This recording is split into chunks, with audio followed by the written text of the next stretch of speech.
Thanks, Kent. Appreciate everyone being here today. Really looking forward to tomorrow's game. Great opportunity against a terrific Tennessee basketball club. It's an exciting day for the LSU program as we honor and celebrate Coach Dale Brown's 1979 SEC championship team. Really was the beginning of a great era, led into the 1980 SEC tournament championship, and then the 1981 Final Four appearance for Coach Brown and the Tigers. So looking forward to that celebration tomorrow. Several of those former players and Coach Brown will be present for that. So look forward to them getting recognition for that historic season. And, really thankful to our marketing team, equipment team, and Nike. I'm sure you probably have seen the release wearing the 1979 throwback jerseys tomorrow, those uniforms. Our players are excited about that, and I look forward to a great crowd tomorrow in the PMAC. I guess just looking at Tennessee, really stout defensive team, maybe the best you guys have faced so far. Just what's the message when you're going up against a group that's tough? Yeah, I think Glenn, arguably the most physical team in the country, both ends of the floor. I think defensively, their pressure, force double-digit steals per game, really make it difficult on you to get clean looks. So execution is at a premium from a screening and cutting standpoint. Obviously, ball security. I think the same can be said on their offensive end. They're going to screen you. They're a high assist team. Really move the basketball, screen, share it, create high quality looks. So their balance at both ends of the court is why they're probably one of the top five teams in America. You talked the other day about the 2-point shooting is, still lacking. Is it going to be especially tough going against Pavlich and some of those guys that they have down, Julian Phillips? Well, I think so, Sheldon. From the standpoint, they're the number one rated defense in the country, from an efficiency and scoring defense standpoint. So for us, 2-point scoring has been a challenge. I mean, that's the bottom line. I think we all know that. We got to shoot the ball better, but that also means you got to create more cleaner, higher percentage looks, and you do that through screening, through cutting, through improved execution. So we have to continue to work in those areas, especially when you're going up against the best. Yeah, over the last 48 hours, how much have you emphasized finishing at the rim? Seems like y'all missed a lot of bunnies Wednesday against Auburn. Yeah, we were 11 to 31 in the paint. Obviously, as a coach, you're excited to get 31 paint shots in a game, but we have to be a lot more efficient in converting those. So again, you come back to working on the finishing, having different solutions when you get into the paint, playing off 2 feet, floaters, using your offhand, whatever's necessary to have improved efficiency there at the basket, and especially going up against a physical team that has great rim protection, as most teams in this league do, will continue to be emphasis for us. I guess just what is the message when you're going through a rough patch like this? Is it to stay focused on the fundamentals and really just kind of break it down, to what is capable of your team, and try to really focus on the things that you guys can do? I think that's a big part of the challenge of coaching. Right now when you're struggling, you're not playing well, you've lost some games, you have to start with mindset. And I know obviously we got to play better, but you're dealing with disappointment, you're dealing with frustration. That's the human nature of this. And so I think there's a lot of time spent there working on our mentality individually and as a team. And then obviously film study, going to the court.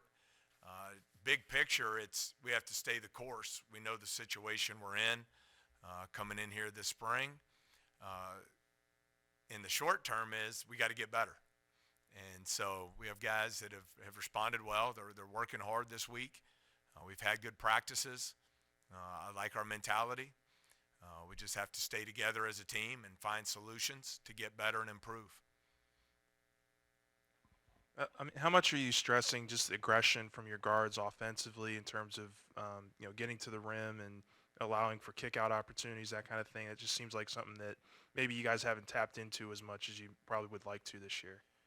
Well, I think it's so important, Glenn, on the offensive end, your balance of 2-point scoring, obviously 3-point shooting. But the two go hand in hand. I mean, we can go through and track our possessions, what our efficiency is when the ball touches the painted area versus possessions where it doesn't. What our efficiency is when we have multiple ball reversals versus possessions where the ball stays on one side of the floor. And so there's not a perfect answer there, but we have to continue to get better.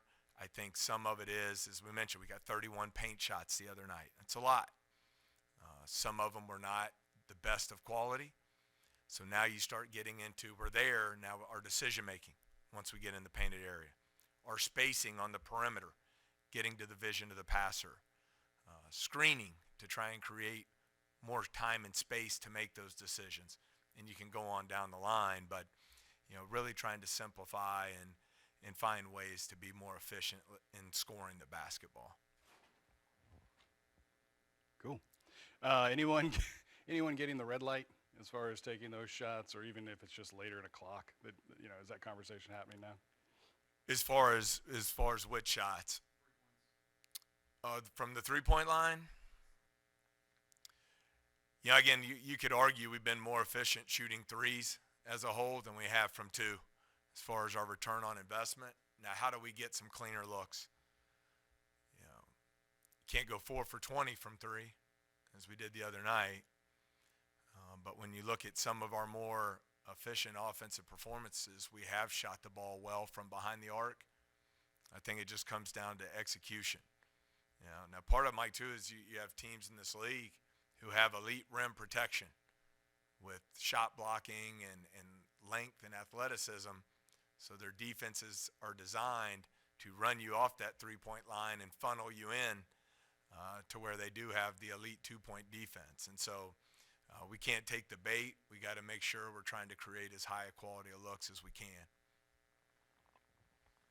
I find it really interesting how much you talk about different stats and kind of analytics for your team. And when you are going through struggles like this, how do you use those to your advantage to maybe make a better lineup that will succeed against a team like Tennessee or Auburn? Yeah, I think we're in a situation where we got to try different things and try and find different ways to be more efficient at both ends of the court.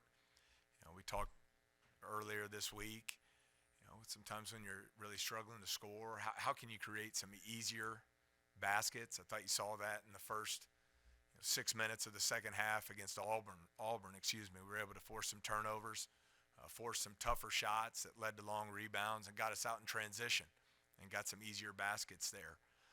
So we'll continue to search every way possible to give ourselves a chance to keep getting better and improve. How have you felt you guys have sort of improved in terms of ball movement, like the passing with this team? Do you think there still needs to be some steps taken towards improved direction on that?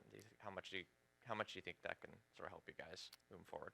No, for sure. I think that's important. As I was just stating with Glenn there, I think when you go through and track possessions, and probably every team's this way, but when the ball moves side to side, when you're moving the defense, you're shifting the defense, you're mixing their coverages, gives you better opportunities to score.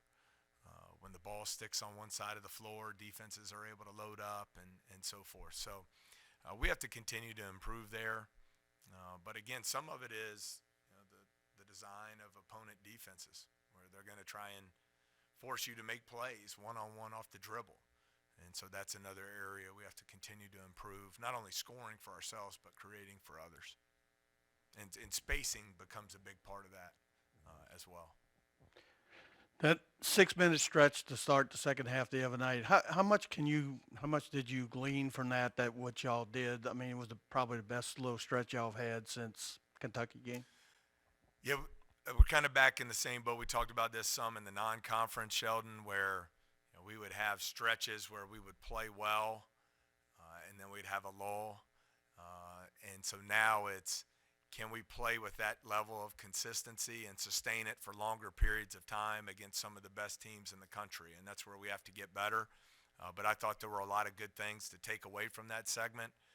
I believe, and don't quote me, but I believe the start of the second half was 14-5 to make it a 2-point game, and we missed an easy rebound that would have had us out in transition with a chance to take the lead. So, we've studied the film with our players, shown them the difference and the pace of play, and I'm not just talking sprinting the floor, but the sharpness of our cuts, the execution of screens, the movement of the basketball, the ability to get out and get a couple baskets in transition, the energy and effort that we have to sustain on the defensive end of the floor. Those are some of the things I think we have to continue to improve upon to give ourselves a chance. How crucial is Justice Williams, I guess, to your guys' rotation now that things are a little bit thinner at guard, and it seems like there's a lot of untapped potential there in how he plays? I'm really excited about him. Missed a long stretch of the season. Had a pretty severe high ankle sprain in that game against New Orleans. Missed, I think it was around 4 weeks. So that set him back a little bit. But I think great size for the point guard position, length, athleticism, great basketball instincts. 6 rebounds the other night, really important for us.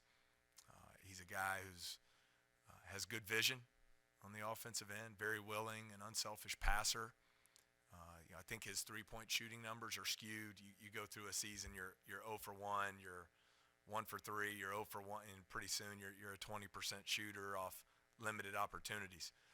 But I believe he's hit a 3 in each of our last 2 games. One him playing with great confidence, and I always remember this is supposed to be his freshman year, and so I think you'll just see him continue to get better and better. I'm sure KJ knew what he was getting into, and he welcomes the spotlight, but how is he holding up, kind of being the real catalyst, I guess, right now for your offense? Well, I think this is a great experience for him.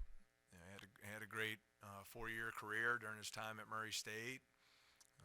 Won multiple games in NCAA tournaments, won all these great awards and all those things, and now here he is with an opportunity to play against the best big guys in the country.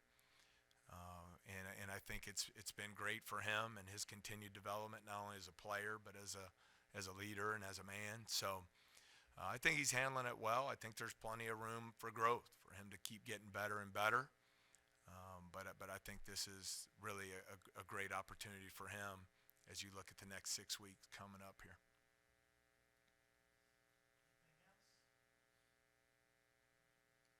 Yep.